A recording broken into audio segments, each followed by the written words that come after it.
el Titanic, las primeras personas murieron sin saber siquiera que el barco se estaba hundiendo. Era casi medianoche cuando el Titanic, el mayor símbolo de lujo y tecnología de su tiempo, rozó un iceberg en la oscuridad del Atlántico. No hubo explosiones ni fuego, solo un desgarrador sonido metálico, y sin embargo, en ese instante todo estaba perdido. Diseñado por la White Star Line, el Titanic tenía 16 compartimentos estancos que, en teoría, lo hacían insumergible. Pero había un error fatal en esa lógica. Si más de 4 compartimentos se inundaban, el barco no flotaría. Aquella noche se rompieron 5. Mientras algunos pasajeros aún dormían, el agua ya se deslizaba entre paredes de acero. El Titanic parecía estable al principio, pero simplemente era la antesala al colapso. Intentaron enviar señales, pero el Carpathia, el único barco cercano, estaba a horas de distancia. Y entonces apareció otro problema. Solo había botes para la mitad de las personas, y muchos ni siquiera se llenaron. Algunos no querían dejar el barco, otros ni siquiera llegaron a la cubierta. De las 2.200 personas a bordo, solo 706 sobrevivieron. Los demás, en su mayoría pasajeros de tercera clase y tripulantes, murieron atrapados y congelados, ignorados por un sistema que priorizaba el estatus antes que las vidas. Lo que parecía una hazaña de ingeniería se convirtió en una tragedia por exceso de confianza. El Titanic no solo se hundió por un iceberg, se hundió por la arrogancia. Y solo entonces, cuando ya era demasiado tarde, el mundo entendió que no basta con construir algo grande, si no estás preparado para lo que no puedes controlar. La tragedia de Halifax empezó de una manera casi inofensiva. El 6 de diciembre de 1917, miles de personas salieron a la calle con total calma, simplemente para ver un barquito envuelto en llamas flotando lentamente hacia el muelle de Halifax. No sabían que estaban a segundos de ser desintegrados. Ese barco era el Mont Blanc, un carguero francés que transportaba una combinación letal: ácido pícrico, TNT, benceno y otros explosivos. Todo lo necesario para borrar una ciudad del mapa, y nadie lo sabía. No llevaba bandera de advertencia. La catástrofe comenzó con una simple colisión en el estrecho puerto de Halifax. Un malentendido de navegación entre el Mont Blanc y el buque noruego Imo provocó un choque. El impacto provocó un incendio a bordo del Mont Blanc. Su tripulación, sabiendo que el barco era una bomba flotante, saltó por la borda y huyó sin dar explicaciones. Pero el verdadero problema apenas comenzaba. El barco siguió ardiendo a la vista de todos. Ni bomberos, ni soldados, ni civiles sabían lo que estaba por explotar. A las 9 de la mañana, cuando ya se había reunido una multitud, la ciudad entera tembló. El Mont Blanc explotó con la fuerza de 2,9 kilotones de TNT. La onda expansiva rompió ventanas a más de 80 kilómetros y creó un tsunami en el puerto. Más de 2.000 personas murieron al instante. Casi 9.000 resultaron heridas, muchas de ellas cegadas por el vidrio, volando a velocidades supersónicas. La mitad norte de Halifax fue arrasada. 12.000 edificios quedaron reducidos a polvo. Miles quedaron sin hogar. Los hospitales colapsaron y el caos era absoluto. Y aunque la ayuda llegó desde todo Canadá y Estados Unidos, la lección había sido brutalmente clara. Una cadena de errores humanos, silencio y un mal diseño pueden detonar una ciudad entera. La explosión de Halifax no solo dejó cicatrices físicas, redefinió la forma en que el mundo gestiona emergencias. Pero para miles, esa mañana la historia terminó antes de que pudieran entender lo que estaban viendo. El Holocausto comenzó con una intención aparentemente bondadosa para los alemanes: crear un mundo mejor. En 1933, cuando Adolf Hitler y el partido nazi tomaron el poder en Alemania, no llegaron disparando, llegaron prometiendo orden, pureza racial y una supuesta recuperación económica. Pero su ideología antisemita culpaba a los judíos de todos los males del país, desde la inflación hasta la derrota en la Primera Guerra Mundial. Y lo peor es que millones de personas lo creyeron. Empezaron poco a poco. En 1935, las leyes de Nuremberg despojaron oficialmente a los judíos de sus derechos como ciudadanos. Ya no podían casarse con alemanes, trabajar en ciertos empleos, ni tener voz en la vida pública. La marginación era legal y sistemática. Cuando estalló la guerra en 1939, esa marginación se convirtió en encierro. Los judíos fueron confinados en guetos bajo condiciones inhumanas, donde el hambre y las enfermedades enfermedades eran parte del día a día, y en 1941 se activó lo que los nazis llamaron la solución final, un plan para exterminar por completo a la población judía de Europa. Auschwitz, Treblinka y Sobibor son lugares que hoy suenan a horror inevitable, pero que en su momento fueron proyectos de ingeniería logística, trenes, hornos, gas y números. Millones murieron en cámaras de gas, otros por fusilamientos masivos, hambre, trabajo forzado o marchas de la muerte. Y no fueron solo los judíos, también fueron perseguidos los romaníes, personas con discapacidad, esclavos, disidentes políticos y homosexuales. Nadie que se saliera de la norma impuesta tenía garantizado el derecho a vivir. Cuando los aliados liberaron los campos en 1945, la cifra era incomprensible: 6 millones de judíos asesinados y 5 millones más no judíos. El Holocausto es una de las atrocidades más sistemáticas, documentadas y ejecutadas de la historia. Y todo eso ocurrió porque una nación decidió que exterminar era legal. Bombardeos de Hiroshima y Nagasaki. En agosto de 1945, cuando Estados Unidos lanzó 2 bombas atómicas sobre Japón, el objetivo era claro: forzar una rendición inmediata y evitar una invasión que podría haber cobrado millones de vidas. Pero la forma en que se logró esa rendición dejó cicatrices imposibles de cerrar. La guerra en el Pacífico había sido brutal. Japón no daba señales de rendirse, y el 6 de agosto, a las 8:15 de la mañana, el mundo cruzó un umbral que ya no tenía regreso. La bomba Little Boy cayó sobre Hiroshima, una ciudad con importancia militar e industrial. Estaba cargada con uranio 235 y explotó con la fuerza de 15.000 toneladas de TNT. En segundos, 70.000 personas desaparecieron.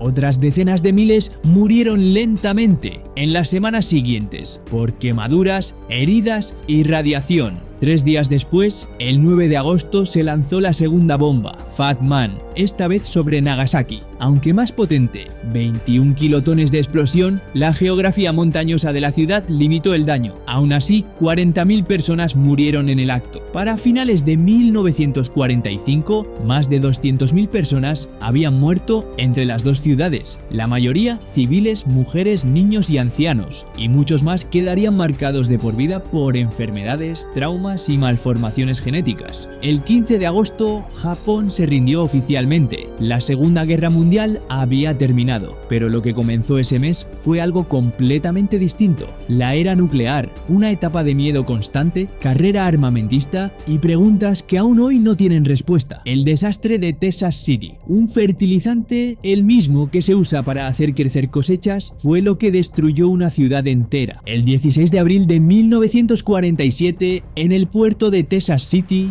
un barco de carga francés, el SS Grand Camp, estaba atracado con más de 2.000 toneladas de nitrato de amonio a bordo, un compuesto común usado como fertilizante, pero que bajo ciertas condiciones se convierte en una bomba. A las 8 de la mañana se detectó un pequeño incendio en la bodega del barco. Intentaron apagarlo, pero al no lograrlo, el capitán ordenó algo que parecía razonable: cerrar las escotillas para sofocar las llamas. Lo que no sabía es que eso aceleraría una reacción química incontrolable, provocando una explosión del cargamento. La detonación fue tan poderosa que se escuchó a más de 240 kilómetros de distancia. Una nube en forma de hongo se elevó sobre la ciudad mientras la onda expansiva destruía casas, fábricas, refinerías y el muelle completo. Fragmentos del barco salieron volando a kilómetros y muchos trabajadores murieron al instante, pero el desastre no había terminado. Al día siguiente, un segundo barco, el SS High Flyer, también cargado con nitrato de amonio, explotó en el mismo puerto, ampliando la destrucción aún más. Se estima que entre 500 y 600 personas murieron, más de 5.000 resultaron heridas, cientos de cuerpos nunca pudieron ser identificados, miles quedaron sin hogar y los daños materiales fueron incalculables. Lo que comenzó como un incendio menor en un barco estacionado terminó convirtiéndose en uno de los peores accidentes industriales en la historia de Estados Unidos. La tragedia de Bhopal, una fábrica construida para matar plagas, terminó matando personas. La noche del 2 de diciembre de 1984, en la ciudad india de Bhopal, la planta de pesticidas de Union Carbide funcionaba como cualquier otra noche, al menos en apariencia, pero dentro de sus tanques se almacenaban 42 toneladas de isocianato de metilo, uno de los químicos más tóxicos del planeta. La planta tenía sistemas de seguridad, pero muchos estaban apagados, algunos fallaban y otros simplemente nunca habían sido probados. El mantenimiento era deficiente, el personal mal capacitado y los protocolos inexistentes. Todo lo que podía salir mal, esa noche salió mal. Por accidente, el agua ingresó en uno de los tanques que contenía este químico. Lo que ocurrió a continuación fue una reacción química fuera de control. La presión subió, la temperatura también y finalmente el gas escapó. Una nube letal se esparció sobre las zonas residenciales cercanas mientras cientos de miles dormían. Algunos despertaron tosiendo, otros con los ojos ardiendo. Muchos no despertaron nunca. Los barrios más pobres construidos junto a la planta fueron los primeros en ser alcanzados. En pocas horas miles murieron, los hospitales colapsaron y las autoridades estaban paralizadas. Nadie sabía cómo reaccionar. Las cifras oficiales hablan de unas 3.000 muertes inmediatas, pero los efectos del gas siguieron matando durante semanas, meses y años. Más de medio millón de personas estuvieron expuestas. Miles sufrieron enfermedades crónicas, malformaciones congénitas, ceguera y daño pulmonar irreversible. Algunas comunidades nunca se recuperaron. Union Carbide fue duramente criticada, pero muchos de los responsables evitaron consecuencias reales. Y mientras tanto, decenas de miles de sobrevivientes aún luchan por justicia, atención médica y por ser escuchados. El desastre de Chernóbil empezó con una prueba que debía hacer que la planta fuera más segura. El 26 de abril de 1986, en la planta de energía de Chernóbil, en la ciudad soviética de Pripyat, se realizaba un test nocturno en el reactor número 4. El objetivo era simular un corte eléctrico para ver si el sistema podía mantenerse estable, pero esa noche todo lo que debía evitarse ocurrió al mismo tiempo. Los operadores cometieron errores críticos. El diseño del reactor ya era inestable y para completar la prueba desactivaron varios sistemas de seguridad clave. La potencia del reactor cayó a niveles peligrosamente bajos y cuando intentaron recuperarla, lo desestabilizaron por completo. En segundos, una subida brutal de potencia provocó una explosión interna. El núcleo se rompió y el techo del edificio voló por los aires. Chernóbil había estallado. Grandes cantidades de material radiactivo fueron liberadas a la atmósfera. Los incendios se extendieron y la radiación comenzó a propagarse por Europa, aunque las autoridades tardaron días en reconocer lo que realmente había pasado.